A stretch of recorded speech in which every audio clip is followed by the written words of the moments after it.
नाज़रीन आदाब, मैं हूं सना वारिस। आप देख रहे हैं खास बात। सबसे पहले नजर सुर्खियों पर। मुल्क के मुख्तलिफ शहरों में इमाम हरम के दौरे जारी, इत्तेहाद व इत्तफाक के माहौल को परवान चढ़ाने पर जोर।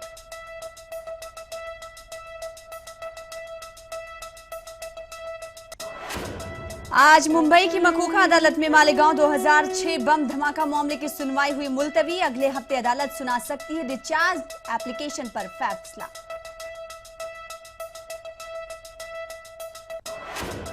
मुलिन विले परले और मुंबई सेंट्रल बम धमाका मामले में कल मुजरिमीन की सजा पर हतमी फैसला आने की उम्मीद। पब्लिक प्रोसिक्यूटर ने मुजम्मिल अंसारी को सजाए मौत देने की अदालत से की अपील।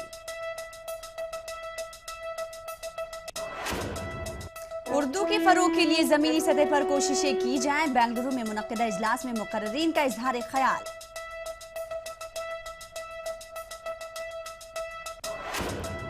अज़ा मुकाबले में शोलापुर के हिंदू लड़के ने जीता अव्वल इनाम। बेहतर तलफ्फुज़ और दुरुस्त अदायगी से दिगर को दी मात।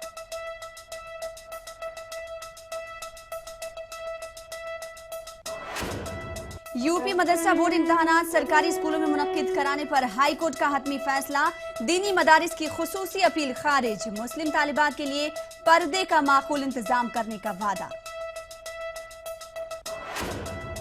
एनआईए अफसर तंजील अहमद के कत्ल के खिलाफ इलाहाबाद में एहतजाजी मुजाहरा। तंजील अहमद के कातिलों की गिरफ्तारी तक एहतजाज जारी रखने का ऐलान।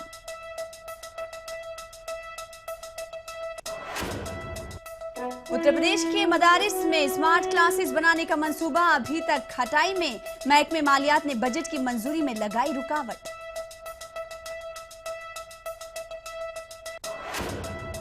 और आलेर इनकाउंटर वाकये का 1 साल मुकम्मल। मुतासरीन आज भी हैं इंसाफ से महरूम।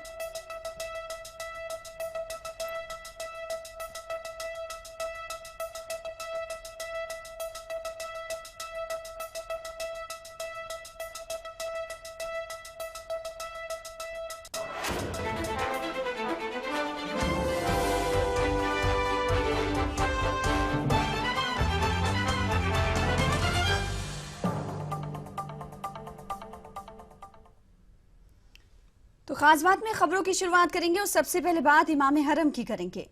लखनऊ में क़याम के दौरान इमाम हरम शेख सालेह बिन मोहम्मद और इराक के आलमदीन मौलाना शेख अली नजफी ने दहशतगर्दी को इंसानियत के लिए खतरा करार दिया और अमन व अमान के क़याम और इस्तेहकाम पर जोर दिया। दीनी तालीमात की रोशनी में तमाम मसालिक व मकातिब के उलमा यही कहते हैं कि दहशतगर्दी से इस्लाम का कोई ताल्लुक नहीं। पूरी दुनिया में दहशतगर्दी के नाम पर इस्लाम को बदनाम करने की साजिश हो रही है। तो देखिए लखनऊ से तारिक कमर की ये रिपोर्ट। मुतफक्किर और मुबारक शख्सियत इमाम हरम शेख सालेह बिन मोहम्मद बिन इब्राहीम आल तालिब की लखनऊ आमद कई हवालों से मुबारक और मुक़द्दस साबित हुई। ऐशबाग ईदगाह में हजारों फर्जंदाने तौहीद ने इनकी इमामत में नमाज अदा की। साथ ही उन्होंने इस्लामी तालीमात की रोशनी में जो पैगाम दिया वो भी निहायत अहम है। इमाम हरम के मुताबिक दहशतगर्दी से इस्लाम का कोई ताल्लुक नहीं और बेगुनाहों का खून बहाने वाले लोग मुसलमान हो ही नहीं सकते। इस्लाम अमन, सुकून, मोहब्बत और उखुवत का मजहब है।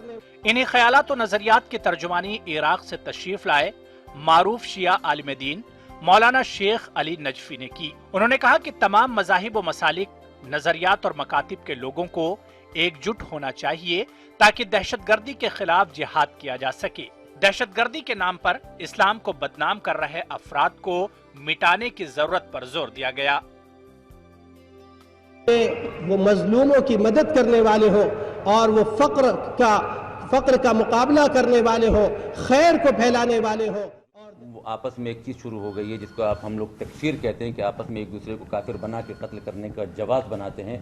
इस फिक्र के खिलाफ हमें जिहाद करना चाहिए और उन हुकूमतों के लिए ख़ास तौर से कि जो ये चाहती हैं कि हमारे मुल्क के आवाम जो है खुशहाली के साथ ज़िंदगी गुजारें, तो सब मिल बैठ के इकट्ठे होकर इस फिक्र के खिलाफ जो है लड़ें।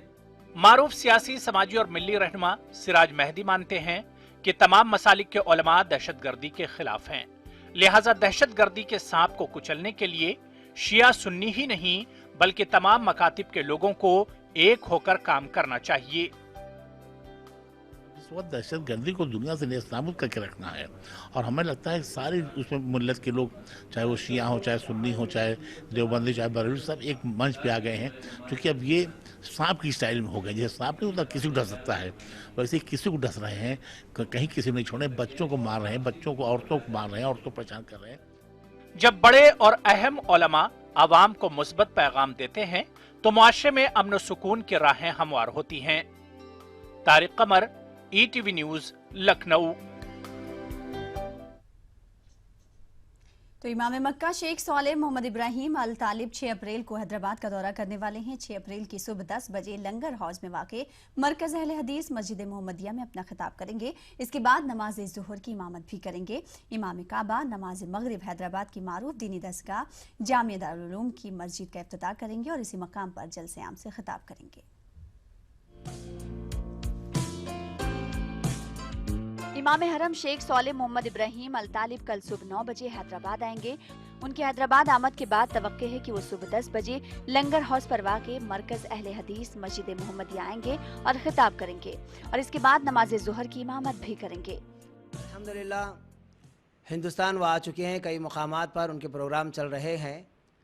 कल 6 अप्रैल हैदराबाद के दौरे पर आएंगे और सुबह 10 बजे जमीयत अहले हदीस हैदराबाद और सिकंदराबाद के दफ्तर पर तशरीफ़ लाएंगे और कल शेख मोहतरम का अवामुन्नास से ख़िताब होगा, नमाज ज़ुहर की इमामत फरमाएंगे और शेख के साथ फ़ज़ीलत शेख अहमद रूमी साहब होंगे और सऊद अस्साती, ये हिंदुस्तान के सफ़ीर, ये भी इनके साथ रहेंगे और फ़ज़ीलत शेख असग़र अली इमाम महदी नाज़िम उमूमी मरकज़ी जमीयत अहले हदीस हिंद, ये भी इंशाअल्लाह ताला शेख के साथ रहेंगे। इमाम हरम दौरे हैदराबाद के दौरान हुकूमत तेलंगाना के मेहमान खुसूसी होंगे। कल जमीयत अहले हदीस के मरकज पर इमाम हरम के खिताब के मौके पर रियासत के deputy chief minister Mohammad Mahmood Ali और वज़ीर दाखिला नाइनी नरसिम्हा रेड्डी भी मस्जिद मोहम्मदिया में उनके साथ रहेंगे। और कल वो इंशाअल्लाह यहाँ खिताब भी करेंगे और इस मौके पर शहर के गवर्नमेंट हाईली ऑफिशियल्स जो है, IPS और IAS अफसरान, deputy chief minister, home minister साहब भी आ रहे हैं। अल्हम्दुलिल्लाह उन्होंने खुद ऑफ़र किया कि मैं यहाँ पर आऊँगा, आपके साथ रहूँगा। बड़ी खुशी की बात है कि नानी नरसिम्हा रेड्डी साहब ने खुद से ऑफ़र किया कि मैं आपके साथ यहाँ रहूँगा इंशाअल्लाह। तो हम सबका इंतज़ार करें बेचैनी से कि अल्लाह ताला कल के इस मौके को, इस फंक्शन को कामयाब करें। अपने दौरे हैदराबाद के मौके पर इमाम मक्का शेख सालेह मोहम्मद इब्राहिम अल तालिब कल शाम बाद नमाज मगरिब शिवराम पल्ली पर वाक़े जामिया दारुल उलूम की मस्जिद का इफ्तिताह करेंगे और इसी मकाम पर मुनक्कदा जलसे आम से खिताब भी करेंगे। ETV news Hyderabad. उधर इमाम हरम के देवबंद दौरे पर तलबा ने मसरत का इजहार किया है। तलबा में इमाम हरम के खुतबे को बेहतरीन पैगाम करार दिया। उन्होंने यही कहा कि वातसिमू बिहब्लिल्लाहि जमीअन वला तफर्रकू, कि सब मिले हुए हों। जब हम फ़िरक़ाबाज़ी पर आ जाएंगे तो हिम्मत जो ये सारे मिलकर रहते हैं वो क़ुव्वत अलग अलग होने से नहीं मिलेगी। तो इसलिए वो चाहते हैं कि सारे मिलकर रहें, सारे मिलकर रहेंगे तो एक आगे काम बढ़ा सकते हैं। अगर तफरीक़ कर देंगे तो मुश्किल काम हो जाएगा। और इस्लाम यही चाहता है कि सब मिलकर रहें, सब मिलकर रहेंगे तो आगे तरक्की होंगे। अगर इसी वजह से अल्लाह के रसूल सल्लल्लाहु अलैहि वसल्लम की तालीमात भी बेशुमार हैं कि मिलकर रहेंगे तो अगरचे बड़ी बड़ी गलतियाँ हों तो सबको दरगुजर कर दिया जाए। इस्लामिक तालीम के सबसे बड़े इदारे दारुल उलूम से जब कोई पैगाम दिया जाता है तो ये दुनिया भर में आम होता है और शायद यही वजह है कि इमाम हरम ने अपना यहाँ का दौरा किया और उन्होंने एक पैगाम भी दिया। यहाँ सिर्फ नमाज नहीं अदा की, इमामत नहीं की, बल्कि खुतबे में अपने जो उन्होंने आपसी इत्तेहाद, आपसी इत्तेफाक का जिक्र किया, मसला के इख्तलाफ को ख़त्म करने का जिक्र किया। वो एक पैगाम है आलम इस्लाम के लिए। कैमरा पर्सन वसीम अहमद के साथ तंजीर अंसार, ETV न्यूज़ देवबंद। खास बात का सिलसिला जारी रहेगा, रुकेंगे एक ब्रेक के लिए।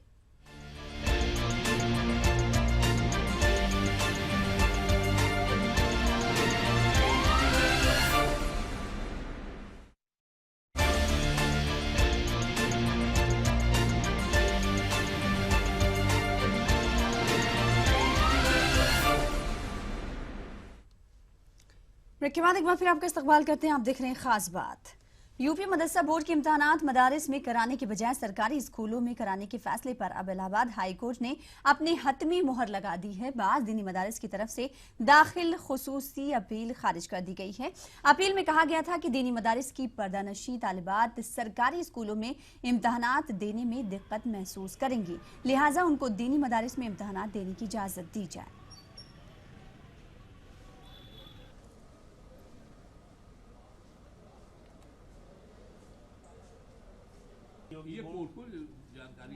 लड़कियां पर्दानशीन होती हैं और उनको बाहर एग्जाम देने में बड़ी दिक्कतें आएंगी। और तो कोर्ट ने कहा कि भाई देखिए ऐसा है कि ये पर्दा अगर नशीन है तो अब ऐसा ये रूढ़िवादी व्यवस्था को खत्म कीजिए, बाहर निकल करके एग्जाम दीजिए। लेकिन बोर्ड ने 4 अप्रैल को ये फैसला कर लिया कि जितनी भी लड़कियां उनका एग्जाम एक ही सेंटर पे होगा और वहाँ लेडीज ही इन्विजिलेटर होंगे, उन्हीं की निगरानी में लड़कियां एग्जाम देंगे और उनके नकाब का और उनके पर्दे का पूरा ख्याल रखा जाएगा। मुकदमे को उसके खिलाफ स्पेशल अपील फाइल हुई, काफ़ी देर तक बहस चली और बहस चलने के बाद कोर्ट ने उसको खारिज कर दिया। एनआईए अफसर तंजील अहमद के कत्ल के खिलाफ अवामी नाराजगी में इजाफा हो रहा है। इलाहाबाद में कांग्रेस अक़लियती मोर्चा ने तंजील अहमद के कत्ल के खिलाफ जबरदस्त एहतजाजी मुजाहरा किया। अक़लियती मोर्चे के कारकुनान का कहना था कि डीएसपी ज़ियाउल हक के कत्ल से लेकर तंजील अहमद के कत्ल तक साजिशों का एक सिलसिला है जो खत्म होने का नाम नहीं ले रहा है। मुजाहिरीन का कहना था कि एनआईए अफसर का कत्ल एक सोचे समझे मंसूबे का हिस्सा हो सकता है। मरकजी और रियासती हुकूमत कत्ल के इस मामले को संजीदगी से लें। 4 सालों में 2 डीसीपी के रैंक अधिकारियों की गोली मार करके हत्या कर दी गई, चाहे वो प्रतापगढ़ के जियाउल हक साहब हो, चाहे बिजनौर में 24 गोलियां मार करके एक एनआईए के अधिकारी तंजील अहमद साहब की हत्या करने का मामला हो। मगर उत्तर प्रदेश की सरकार आंख की अंधी और कान की बहरी बनी रही। आज इलाहाबाद में हम लोगों ने काली पट्टी बांध करके राष्ट्रवाद का ढिंडोरा पीटने वाले केंद्र की और प्रदेश की सरकार से सिर्फ सवाल यही किया कि कहां गए वो लोग जो ट्वीट करके अपने हर सवालों का जवाब दिया करते थे, कहां गए वो लोग जो मंच लगा करके बड़ी बड़ी बात। महाराष्ट्र के वजीर आला और योग गुरु बाबा रामदेव ने गुज़िश्ता दिनों भारत माता की जय का नारा लगाने को लेकर बयान दिया था। इसके बाद हर तरफ से रद्द-ए-अमल का इजहार किया जा रहा है। कानपुर में सियासी लीडरान व मुस्लिम दानिशवरों ने सख्त मजम्मत की है। उन्होंने हुकूमत पर ऐसे लोगों पर कार्रवाई न करने का इल्जाम भी लगाया है।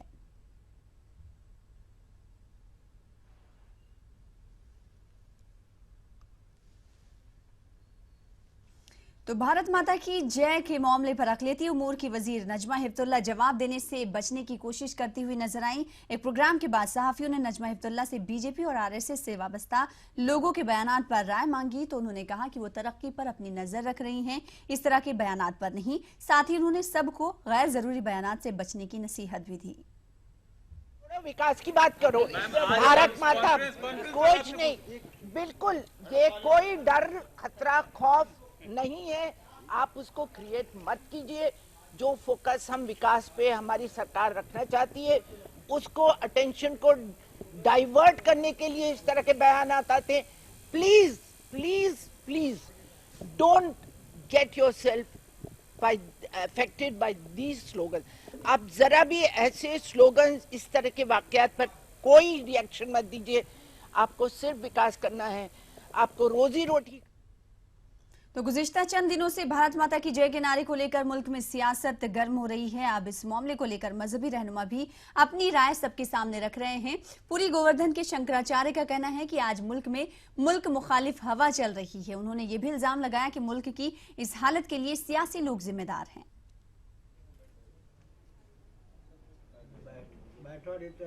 राष्ट्रभक्ति के अनुकूल माहौल बनाना कोई अपराध नहीं है। यह तो स्वतंत्रता के पहले से ही वातावरण बनना चाहिए था। लगभग 70 वर्षों की अवधि में सत्ता लोलुपता और दूरदर्शिता के कारण भारत में राजनीति दिशाहीन है। ऐसी स्थिति में धीरे धीरे और द्रुत गति से भी नीति और अध्यात्म से समन्वित शिक्षा पद्धति होनी चाहिए और विदेशी षड्यंत्रकारियों के चपेट से देश को बचाने का पूरा प्रयास करना चाहिए। आगे बढ़ेंगे। गुजरात के जिला पंचमहल के मशहूर शहर गोधरा में 500 साल कदीम एक कब्रिस्तान मौजूद है। इस कब्रिस्तान का नाम शेख कब्रिस्तान पंच या घाची गोधरा है। कब्रिस्तान में बुनियादी सहूलियात का फकदान है। मकामी लोगों ने इस सिलसिले में आवाज उठाई है। कौन बनेगा करोड़पति में अमिताभ बच्चन ने पूछा था कि एशिया का सबसे बड़ा कब्रिस्तान कौन सा है, तो सही जवाब में घांची गोधरा का नाम सुनने को मिला था। मकामी काउंसिल के मुताबिक नगर पालिका ने अब तक कब्रिस्तान के बाहर कोई रास्ता नहीं बनाया था, जिसके सबब आलूदा पानी सड़क पर आ जाता है। नगर पालिका के द्वारा और गुजरात स्टेट के द्वारा पिछले कई सालों से इतने बड़े कब्रिस्तान जो है ऐतिहासिक कब्रिस्तान है, उसके लिए कोई रोड की व्यवस्था नहीं थी और गंदा पानी गटरों का बारिश का वो रोड पे आता था। इस बार अभी जस्ट 15 मिनट पहले नगर पालिका गोधरा ने रोड बनाया है, लेकिन वो अभी आधा बनाया है। इस कब्रिस्तान में ये रोड अभी तक बना नहीं है। अभी बनाए 15 दिन पहले, वो भी सही नहीं बनाया और हर जगह डस्ट इतना उड़ता है, पब्लिक बीमार हो जाती है। और जो भूगर्भ का काम है वो भी नहीं है, गटर की व्यवस्था नहीं है, फिर सफाई कामदार नहीं है हमारे वहाँ, और कई विस्तार ऐसे वहाँ पर पानी नहीं आता। अभी तक देश आज़ाद हुए 68 ईयर्स हो गए, अभी तक पानी नहीं पहुँचा है। हमारे मोदी जी बोलते हैं हमने विकास किया है। मैं मोदी जी से पूछना चाहता हूँ, उन्होंने कौन सा विकास किया है? मुझे तो गोधरा में हर जगह विनाश ही नज़र आता है। खाली उन्होंने रोड चौड़े कर दिए मोदी जी ने, वो बोलते हैं मैंने विकास गुजरात में किया है। तो खास बात का सिलसिला जारी रहेगा। रुकेंगे एक और ब्रेक के लिए।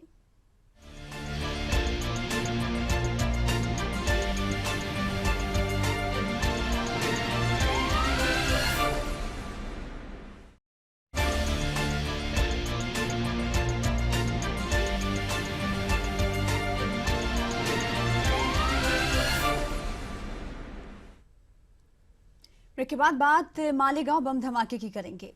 आज मुंबई की मकोका अदालत में मालेगांव 2006 बम धमाका मामले की सुनवाई मुलतवी हो गई। सेशन कोर्ट में मालेगांव 2006 बम धमाका मामले के मुस्लिम मुलजमीन की डिस्चार्ज एप्लीकेशन पर समाअत हो रही है। मालेगांव 2006 बम धमाका मामले में गुज़िश्ता दिनों एनआईए ने मकोका अदालत में वाजे किया था कि 2006 बम धमाका मामले में मुस्लिम नौजवानों के खिलाफ एनआईए को सबूत नहीं मिले हैं, जबकि एटीएस और सीबीआई मुस्लिम नौजवानों को मुजरिम करार दे रही है। एनआईए की तहकीकात की बुनियाद पर मुस्लिम नौजवानों ने केस से डिस्चार्ज मांगा है।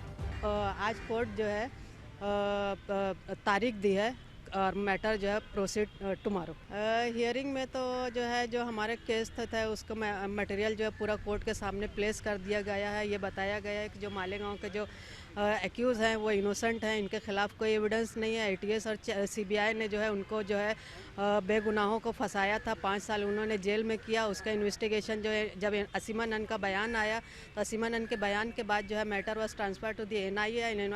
NIA has investigated and he found that the no evidence against this accuse they and left the decision of the court. ATS ने मुझ पर जो है कॉन्स्पिरेसी का इल्ज़ाम लगाया था। कॉन्स्पिरेसी की 5 मीटिंग में जाने का इल्ज़ाम था और जो 5 डेट वो मीटिंग की एटीएस ने जो है को एक्यूज़ के कन्फेशन के ज़रिए डिस्क्लोज़ की है, वो 5 डेट को मैं अपने क्लिनिक में पेशेंट के बीच में रहा हूँ। जुडिशियल कस्टडी में जेल रहते हुए एनआईए को मैंने बताया, एनआईए गई और मेरे क्लिनिक को खोल कर जो है वहाँ से दोनों जो है 2 रजिस्टर जो है सीज किया और कोर्ट में प्रोड्यूस किया है। वो बम धमाका मामले में 8 मुस्लिम नौजवान इस मामले से डिस्चार्ज मांग रहे हैं, जबकि इस मामले के एक मुलजिम डॉक्टर सलमान फारसी अदालत से उनके और उनके साथियों के खिलाफ केस हटाने की दरख्वास्त के साथ साथ मुकदमे की खुद पैरवी कर रहे हैं। मुस्लिम एक्यूज जो है उनका डिस्चार्ज नहीं चाहता हूँ। मैं चाहता हूँ कि एफआईआर क्वेश की जाए अंडर 482, क्योंकि डिस्चार्ज ट्रायल कोर्ट से डिस्चार्ज होने के बाद फिर state government high court and supreme court में अपील करेगी, then again we have to produce bail. हमको दोबारा ज़मीन खड़ा करना पड़ेगा। तो इससे बेहतर है कि हम चार्जेस और एफआईआर क्वेश करने के लिए कोशिश करें। आप खुद अपना केस लड़ रहे हैं कि सबका केस लड़ रहे हैं? जी, मैं खुद अपना केस मैं खुद ही लड़ रहा हूँ। मालेगांव 2006 बम धमाका मामले में मुस्लिम नौजवानों के डिस्चार्ज एप्लीकेशन पर समाअत जारी है। माना जा रहा है कि दिफा और इस्तिगासा मुबाहिसे के बाद इस हफ्ते अदालत अपना फैसला सुना सकती है। Mohiuddin, ETV news, Mumbai.